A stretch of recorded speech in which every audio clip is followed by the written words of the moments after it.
Got the wrong thing done. Go again. Oh, binary.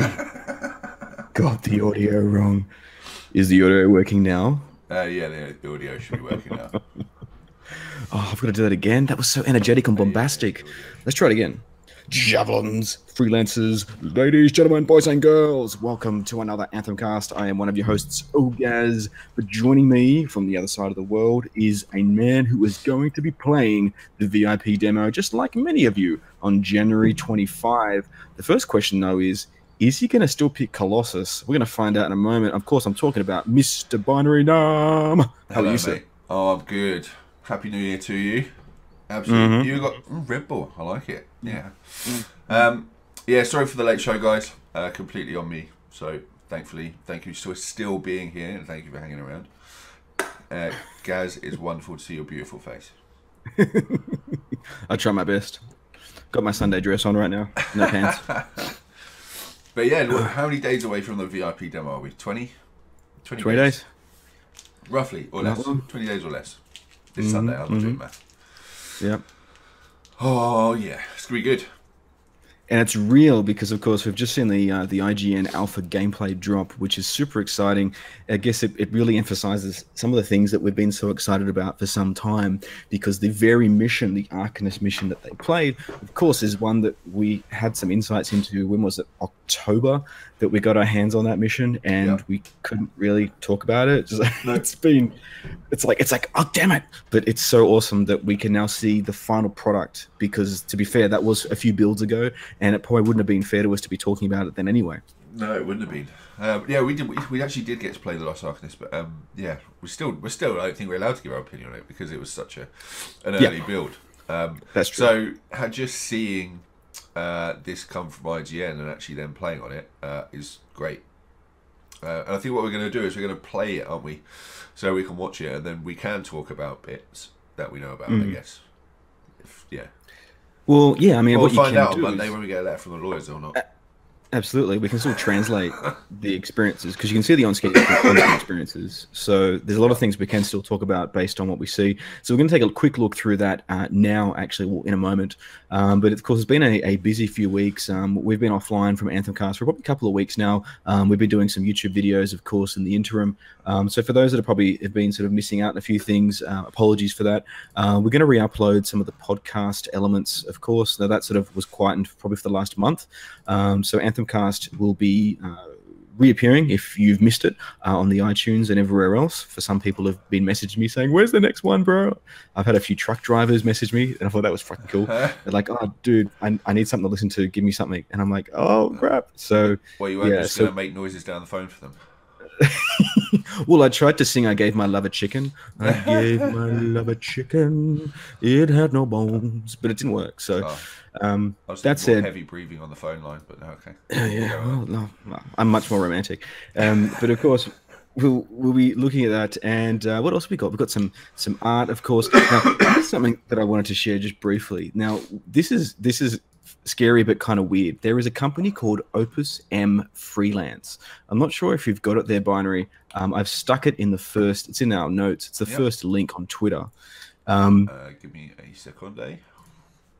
And these guys have become my new favorite corporate organization.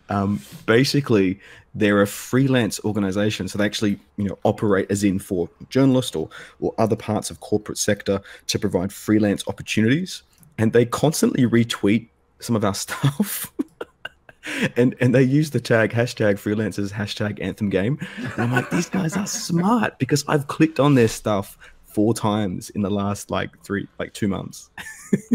Oh wow. And they got nothing to do with it, but they've totally realized now that there's a whole bunch of gamers typing freelancers into Twitter. And you can laugh, but credit to them, right? Yeah. That's hilarious.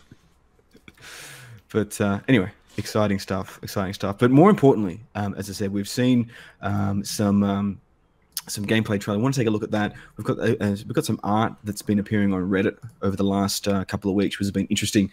You might have seen some of these. We've reposted them on Twitter, but I thought we might want to share a couple of them. Binary, if you've got a couple of those there to pull up on. Yeah, let's bring them up. Let me just quickly hide this window. Mm. Really liked if you got that 8-bit interceptor. Um, Wow. it, um, it's from the user No Ghost Reddit, and it's pretty cool. He's done a few now. He's done a Ranger, an Interceptor, and he did a Colossus Oh. originally, and he's just doing a Storm, I think, as well. And I like mad, yeah, mad props to this. I love this sort of stuff. You know what I mean? It's just different. It's refreshing. It's not another video about the same content, or it's not another image about the same content, or a conversation about what's going to happen, what javelin going to pick, yada yada. It's just something fresh. I like it. And we're seeing a lot of those pop up on the Reddit and in the Discord and the Twitters right now, which is cool. So of course, if you don't know what we're talking about discord.anthemuniverse.com, and of course on Twitter. So you can jump on there, and the Reddit itself is pumping. We've got Storm. We've got. There's a nice artwork there. You've got Brian. It's a picture of Storm, and he's surging. It's one of the ones that we've seen. It's an asset we've had for 6 months from June 2018. But I really like this interpretation of it. It's kind of like an abstract. They call it splash art. You're talking about the next one. Yeah, the next one. Yeah, it's got this. Wow, you're really describing this 8-bit picture. Amazing. No, dude. the storm has. It's like this splash art. It's really cool. I really like this stuff. Give me a second. And it creates a real. I don't know. It's just something different. Again, something refreshing. That one. The outlines, and which one's that? That's an example of one. But then that's the same artist, but great concept. Okay, so again, the same idea. I love being able to see these assets are 6 months old, but just a reinterpretation, a reimagining of it. Nice, very cool. That's really nice. There you go. So some chat starting to appear. Hope everyone's well in the chat. Of course, Brian, you're always better at the chat engagement of this side of the conversation than I am, but I can see people chatting away in there. We're going to take a look at the gameplay reveal from IGN. So if you have any questions or curiosities that you'd like to talk about, now is the time. Probably the next 20 minutes, I suspect, we'll spend probably on this, just going through some of the different elements of the gameplay trailer from IGN. Now, of course, it's interesting, IGN has the IGN first for Anthem, which means that they'll have ongoing content, and I am completely going to say absolutely and utterly that we are completely jealous. Screw you, IGN. No, I love you, IGN. Thanks for sharing the stuff that you're getting access to, which is super cool.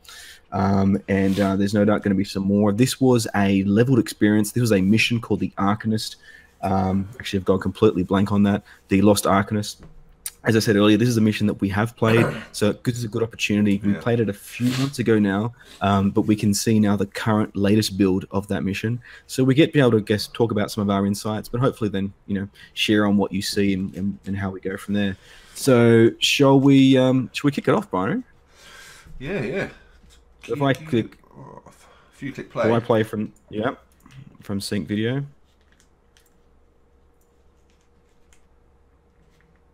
Are you playing? Yeah. Are we in the same room? Mm-hmm.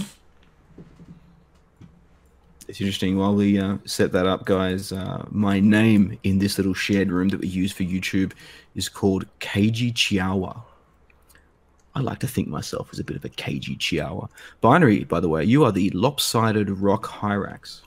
Yeah, don't know what that is. Right, is it you playing your end? Or maybe I have to play it? Playing on my end now, yeah. Oh, okay. You got it now? If you pause.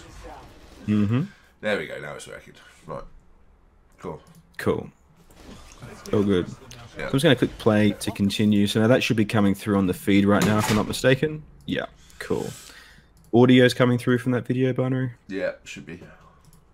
You want to pull the volume back a little on that? Pull the volume, yeah. Awesome. So the opening, of course, of this clip, I'm just going to slow it down in terms of speed to give us some interactivity with the clip.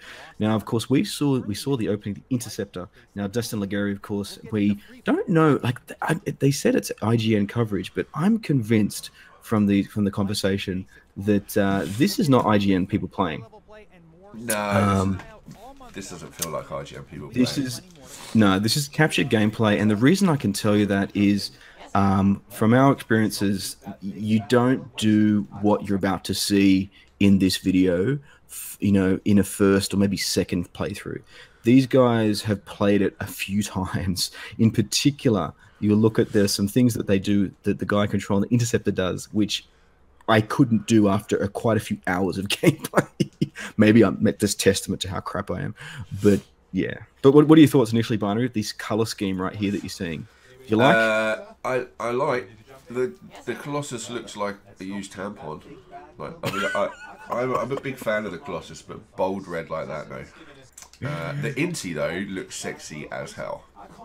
Yeah, Inti looks pretty good. It's like Ant-Man and the Wasp had a baby. Yeah, I think you know what it is on the Inti. It's that red lipstick. It's the red lipstick. It just looks kind of odd. I don't know what's going on there. I'm not a lover of the Storm either. It's just, yeah. There's not much creative flair going on, but each to their own. That's the purpose of personalization. Well, that's right, isn't it? You know, our story, my world, all these things. Your look. This is what we're creating, our customization. Now, I don't know who told them to do orange and red, but come on, that Colossus is not.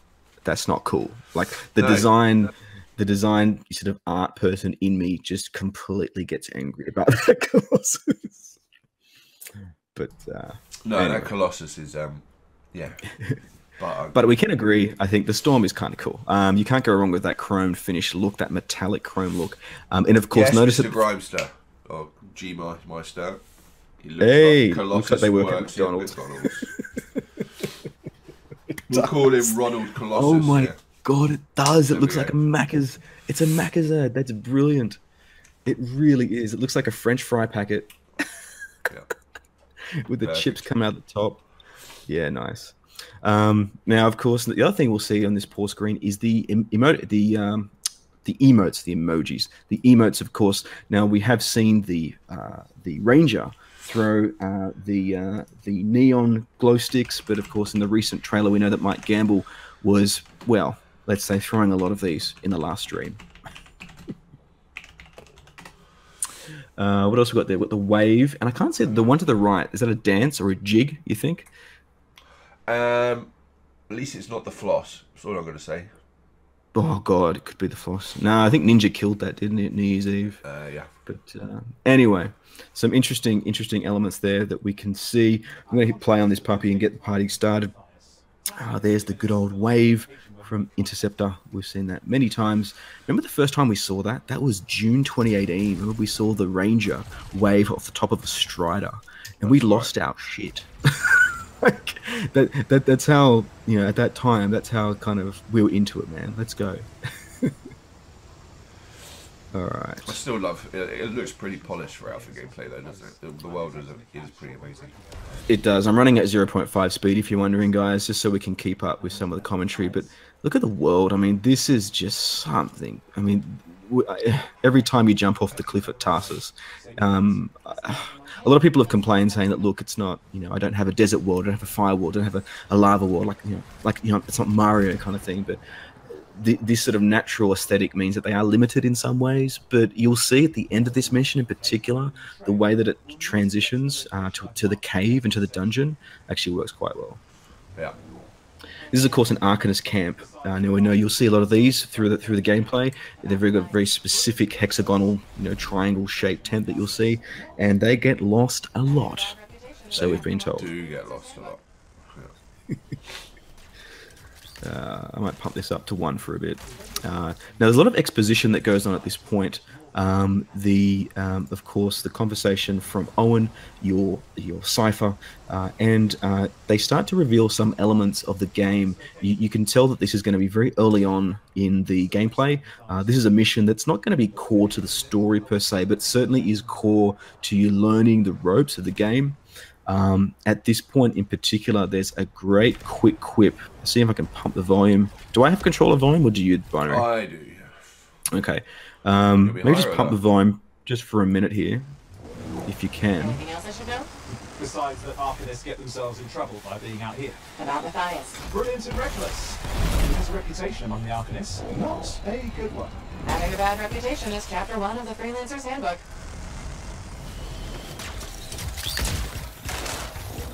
The All right, pull that volume back.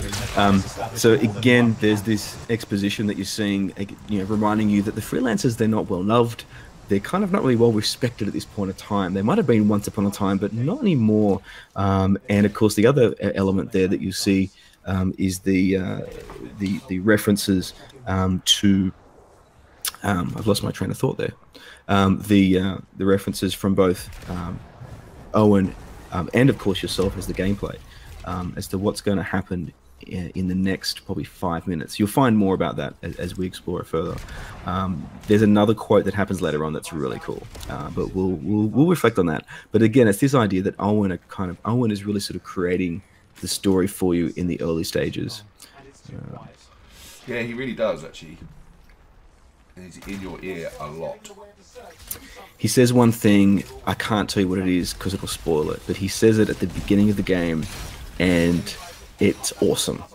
And it's about something that you do. If you don't do it, Owen won't say it. But if you do it, about 15 minutes into the game, it'll remind you about it. And yeah, I won't spoil anything, but there's some cool things to hold out for that. Now, of course, do you remember these, Binary? These are the hives, of course, for the scars. I do remember spending a lot of time taking down scars and not realizing how to take out the hives. Yep. Which is kind of painful. It took us a little bit of a while to shoot those things, but yeah, it's good. Yeah, I didn't know about them because I didn't hear the opening dialogue that you're hearing now. Maybe because I was too busy yelling at you or something. But that was interesting. So what are your thoughts knowing that we've now been able to see, because the way this is cut together, as you can see, is that the camera shifts are occurring here. So we're now able to see the gameplay with, in this case, all three characters.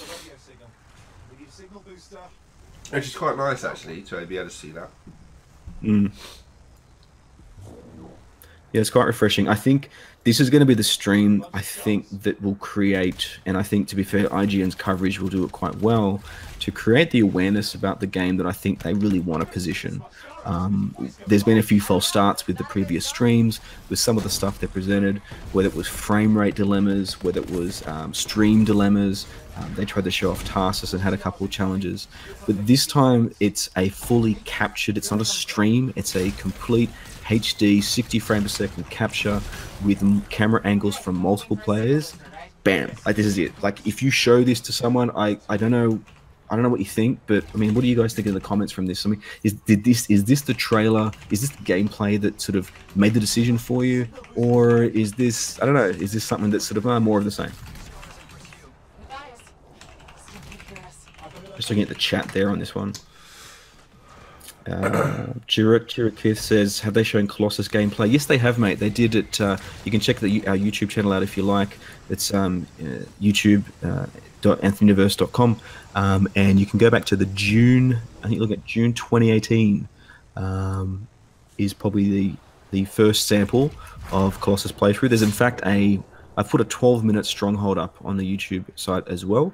I think it's about 12 minutes, 11 minutes, and it's the one of the stronghold missions that's run with 3 players: 2 Colossus, an Inferno Colossus, a Mortar-based Colossus, and the Ranger. Of course, back then the Interceptor was not really revealed yet. We didn't know anything about him at that point. Yeah. Mm.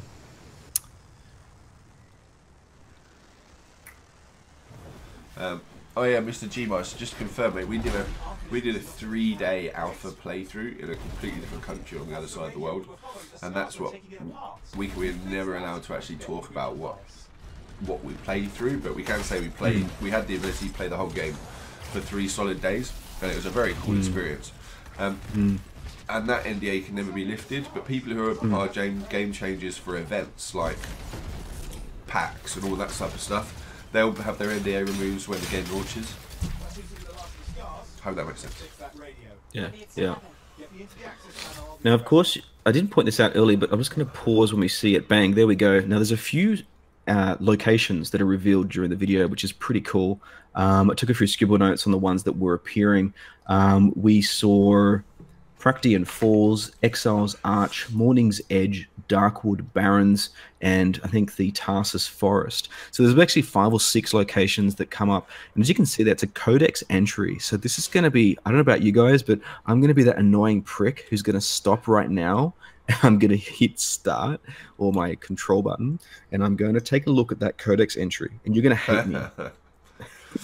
But you can see just in this 15-minute clip, there's 6 locations that are uncovered with their relevant codex entries revealed, which is pretty cool. And coming up ahead, you'll see the what's it called? I've gone blank now. It's an archway. I think it was called Enemy's Arch. No, Exile's Arch, sorry. That was Exile's Arch. So just passing through this, it's a pretty important landmark. And of course, the other guys then follow. If you look at the loadouts in terms of the 3 javelins, with Storm, with some of the gameplay footage, you don't see all of the abilities and weapons active. But if you look closely, you'll start to see where the guys are equipped. Of note, none of them have the LBRB. So basically, they've got 2 abilities currently active on these units, which I presume is basically based on the current level of these characters at the moment.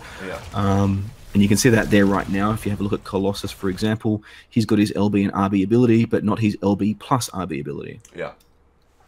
Notice he's equipped with a LMG. He's got the standard mortar shoulder launch, and he's got the wrist launch. As you can see, that it's basically a wrist gear weapon. That is the second ability, and of course his melee, and his ugly skin. No, he's really super. He doesn't have taunt though, does he? No. Now, you are a big Colossus fan, aren't you, Binary? This is the suit of choice. Colossus is my suit of choice. Yeah, Colossus is my absolute beast. Why was Colossus your choice? Like, why did you? Pretty good too. Of all the choices, you went straight for Cole. I did go straight for Colossus. I think it's because there's so much hype around. Everyone knows what the Ranger is. And Storm and Inti were the ones that got released later, so everyone was a bit like against wanting to play with a Colossus, but I thought I'd play with it. I thought it would be a bit slow and junky, but actually it's a really powerful unit. I liked it a lot. It was when we were talking to a couple of the devs, in particular some of the gameplay and level designers over at BioWare. One of the interesting insights that I got from that conversation was that they used the word tank when they originally talked about Colossus, and he expressed his frustration because everyone immediately then oscillated to the fact that it's a tank character, and he's like, no, it's a tank. It's a tank. It's a big fucking thing. and he was internally frustrated that everyone was like saying, "Oh, it's the tank character. It's the only character you can use." The problem is everyone who assume with tank, you think, "Oh, okay, it's just a bullet sponge," and it's, but really, it's an actual tank. It takes bullets and it deals a lot of fucking damage. Yeah. It's literally a fun javelin to play with. Yeah. And I remember because every time I was trying to melee people with my little interceptor, pretty much most of my screen was the nuclear war going on from your mortar and ultimate. It almost, and that might be. I'm looking to see how that appears in the final build of the game. In my opinion, that could be a challenge. Like if you're that melee player and you're constantly up there in the face, you've got maybe 3 Colossus partners playing with you. I'm not sure how much of the action you're going to see. There's going to be lots of fire and brimstone going on. It's a good question from Kibble909 Jr. JR. So you mentioned, the javelins indeed are all the same speed in terms of their movement. That just makes sense. You don't want someone getting ahead in terms of the general movement between missions and gameplay. But of course, in terms of the in-action elements, you'll see, of course, things like Storm has a hover much longer than anyone else. And of course, Interceptor moves on the ground much quicker. It's got a dash ability as well. But yeah, so primarily the speed differences are in action, not so much general movement. Yeah. Shuriken. The Colossus does have a taunt.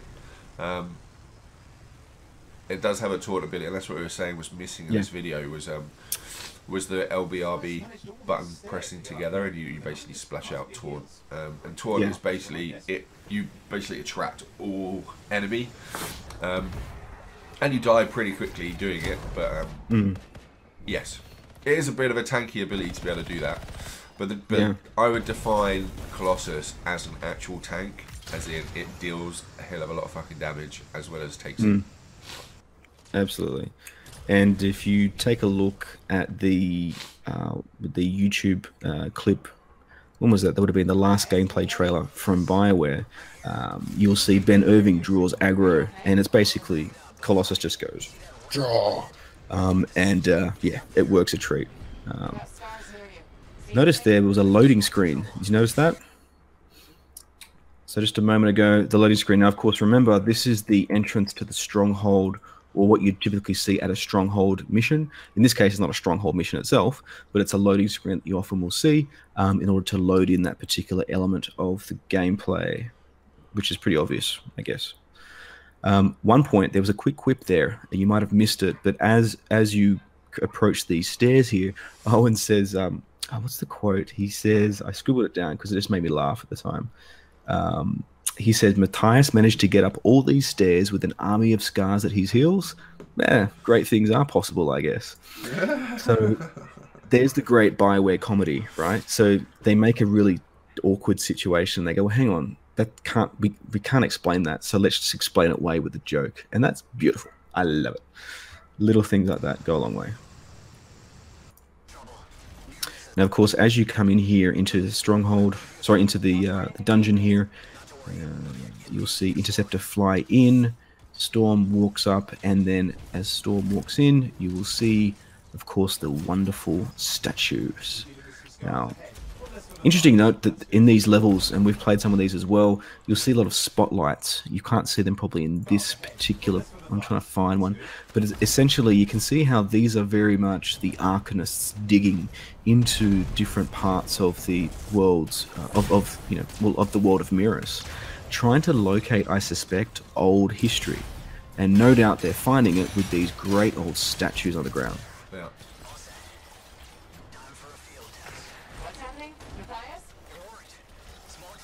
What are your thoughts on the gameplay transition from outside to inside? I like it. It's all right. The way they've done it is you go through those narrow walking corridors, don't you? And then it opens up into these massive caverns inside, which I like. I just know I'm going to need to turn my brightness levels up. You know what's funny? This is a very strange dichotomy going on here, but the thing that shows off the brightness and the gamma and the colors of Anthem is actually the dark areas of the game. Yeah. You can really, that's why I really like this section. There's a few other sections like this, like a mining and underground sections. Yeah. They're just, look at the color, look at the pop, like the explosions, the greens, the reds, the oranges. There's so much gamma going on, so much brightness and color that's just being emanated from this dark section of the world, and it really makes it stand out. Love the profile of the scars. What do you? I mean, they really are a pleasure to kill. Scars are a pleasure to kill. Some of them can be arseholes though, but yeah, they are good. The good thing about them is that you always know what you're dealing with. You know, it's clear from the profile, from the lighting, and from the model. And that's what I'm curious to find out with the Outlaws and with the Dominion, as you get to see publicly what they look like. I'll be interested to hear what the community thinks about them. We certainly see them, and there's pros and cons to all different parts of the game, and we're curious to see how the profile will appear for the other enemies in the final builds of the game, because we know the Scar have a very prominent, standout, but I'm wondering how that will obviously then reflect on the other enemies. We do like to know what we're killing after all. Yeah. Especially when you're dealing with the Dominion. Oh my goodness. Sorry? Don't want to be hitting no grabbits mistakenly. Nope. I'm trying to think of anything else we missed in there. There was one thing actually I took some notes on. We saw on the way into the tunnel, one of the characters, I think it was Colossus, actually shot out a little, like a cocoon kind of object, and it emanated some materials, and it said materials harvested 50 XP. So it's quite clear that if you're harvesting materials, it's not you just having to walk over or walk in an area of, but in fact you can actually shoot a cache or an area that would result in the unlocking of materials. What do we see there? We saw Dracu Ravin, you just pointed out very, very clearly, which some people haven't streamed, I don't think I noticed, is Storm and Colossus are all playing on controller, but the Inti is being played with a keyboard. Yeah, absolutely. Yeah, you'll see that. With this gameplay is PC only, by the way. It's none of it's on console. This is all PC. Yeah. Yeah, and I think we'll find out what the preferences will be with control sets. But certainly, I really dug the controller for the flight elements. Like it just seemed to be a little bit more. What's the word? Synchronized to the other element of flight. Whereas, say, in a game like Division, for example, I absolutely adore PC controls. And after playing hundreds of hours on PC and then trying PlayStation for like an hour, I just couldn't do it because of the. I was like, no, I can't do this. Whereas this game, I think it'll be more forgiving, and in particular with the flight mechanic, a lot of people are going to really oscillate to controller. But still, keyboard is going to be great for accuracy, of course. And you'll notice, of course, that the Inti, when the entity was engaging, had the J key pop up for some of the interaction elements. So yes, you are definitely correct, sir. Absolutely, keyboard.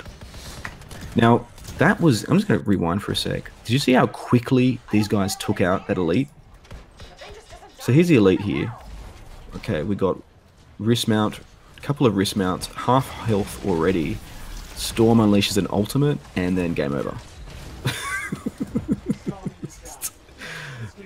So like I said earlier, I don't think IGN were playing this. I suspect that it was probably people at BioWare that have played it a lot.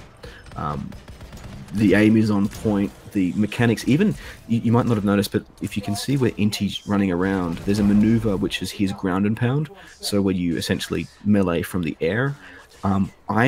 I had a lot of difficulties doing that. Like every time you do it, Inti actually progresses slightly forward. So the difficulty there is in aiming, which makes things really tricky.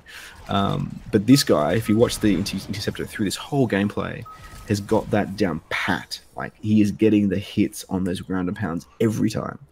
And again, maybe I'm just completely crap, which is possible. But it was exciting to see, no doubt. Yeah, it was nice to see.